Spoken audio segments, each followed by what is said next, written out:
ഏറെ നാളായി കേൾക്കുന്ന US ഫെഡറൽ റിസർവിന്റെ പലിശ നിരക്ക് തീരുമാനവും സ്വർണവും തമ്മിലുള്ള ബന്ധം എന്താണ്?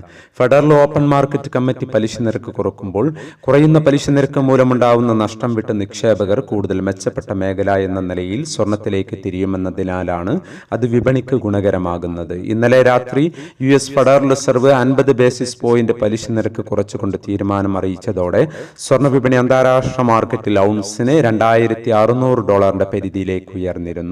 ശക്തമായ നിലയിലേക്ക് എത്തുമ്പോൾ നിക്ഷേപകർ ലാഭമെടുക്കുന്നത് പതിവാണ്.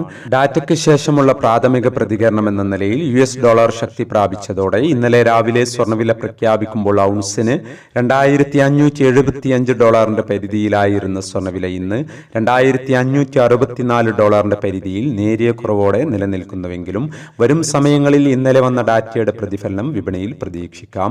പുറമെ ഈ വർഷാവസാനം ഒരു 50 bps കൂടി പലിശ നിരക്ക് കുറവ് ഉണ്ടാവുമെന്ന സൂചന US ഫെഡറൽ റിസർവിൽ നിന്ന് വരുന്നതോടെ സ്വർണത്തിന്റെ പ്രയാണം ശക്തമാകും. കണക്ക് കൂട്ടലനുസരിച്ച് ഈ വർഷാവസാനത്തോടെയോ അല്ലെങ്കിൽ 2025 ആദ്യപാദത്തിലോ സ്വർണം പവന് 60,000 രൂപ കടക്കാനുള്ള സാധ്യത നിലനിൽക്കുന്നു എന്നുകൂടി സൂചിപ്പിക്കുകയാണ്. ഇന്നലെ രാത്രിയിലെ തങ്കവില വീഡിയോയിൽ കാണിച്ചിരിക്കുന്നു. വൈകി വരുന്ന ഇന്നത്തെ തങ്കവില 11 മണിയോടെ കമന്റ് ബോക്സിൽ പിൻ ചെയ്യുന്നതാണ്.